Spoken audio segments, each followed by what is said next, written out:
हरे भरे खेतों के बीच एक गांव में राजू नाम का एक आदमी रहता था। उन्हें पूरे गांव में 1 किलो चिकन बिरयानी वाला के नाम से जाना जाता था। राजू को बिरयानी की रेसिपी अपने पूर्वजों से विरासत में मिली थी, जो अपनी पाक विशेषज्ञता के लिए प्रसिद्ध थे। हालांकि राजू का असली चरित्र सम्मानजनक नहीं था। राजू का हृदय लालच और धूर्त स्वभाव से ग्रस्त था। उन्होंने अपने बिरयानी स्टॉल को लोगों के स्वाद में खुशी लाने के साधन के रूप में नहीं, बल्कि धन इकट्ठा करने के साधन के रूप में देखा। कोनों में कटौती करने और सामग्री बचाने के दृढ़ संकल्प के साथ उन्होंने अपनी बिरयानी की गुणवत्ता से समझौता करना शुरू कर दिया। उसे पता नहीं था कि यह रास्ता अंततः उसके पतन का कारण बनेगा। जैसे जैसे राजू का लालच बढ़ता गया, वैसे वैसे उसके ग्राहकों में असंतोष भी बढ़ता गया। वे अब बेस्वाद बिरयानी और लगातार बढ़ती कीमतें बर्दाश्त नहीं कर सकते।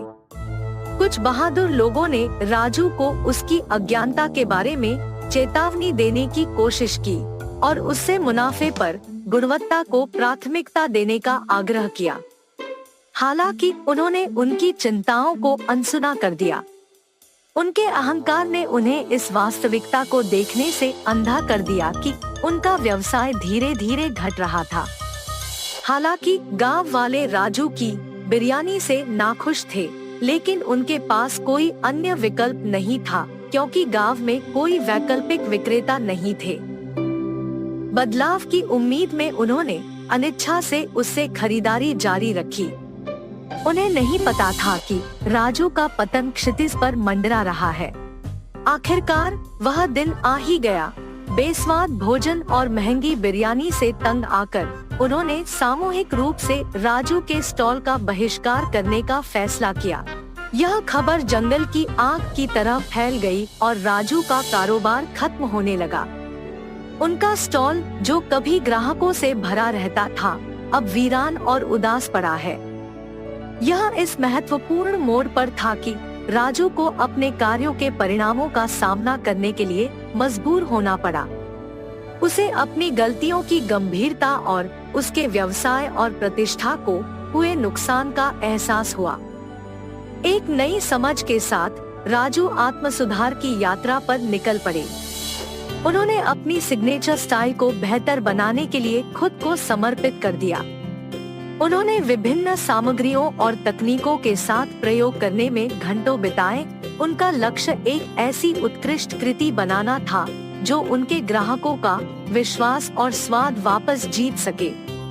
अपनी स्वादिष्ट बिरयानी के साथ उन्होंने अपना स्टॉल फिर से खोला, इस बार अविश्वसनीय रूप से कम कीमतों पर अपनी पाक कृति की पेशकश की। उनके पुनर्जीवित व्यवसाय की खबर जंगल की आग की तरह फैल गई और ग्रामीण बेहतर बिरयानी का स्वाद लेने के लिए उत्सुक हो गए। दिन दिन राजू का स्टॉल फलता फूलता रहा, क्योंकि ग्राहक उसकी खास बिरयानी की स्वादिष्ट सुगंध और मुंह में पानी ला देने वाले स्वाद से आकर्षित होकर उसके पास वापस आने लगे। प्रत्येक दिन के अंत में राजू अपनी कमाई का एक हिस्सा अलग रख देता था, जो विशेष रूप से गांव के गरीबों और जरूरतमंदों के लिए आरक्षित होता था। उनकी परोपकारिता के बारे में बात फैल गई और ग्रामीण उनके निस्वार्थ कार्य से बहुत प्रभावित हुए। वे अब केवल ग्राहक नहीं थे, वे उसके वफादार संरक्षक बन गए। राजू एक स्वार्थी और लालची व्यक्ति से एक विनम्र और दयालु व्यक्ति में बदल गया। उन्होंने सीखा कि सफलता का मतलब सिर्फ वित्तीय समृद्धि नहीं है, बल्कि दूसरों के जीवन पर सकारात्मक प्रभाव डालना भी है। और इसलिए छोटे से गांव में 1 किलो चिकन बिरयानी वाला राजू लचीलापन, मुक्ति और आत्मसुधार की शक्ति का अवतार बन गया।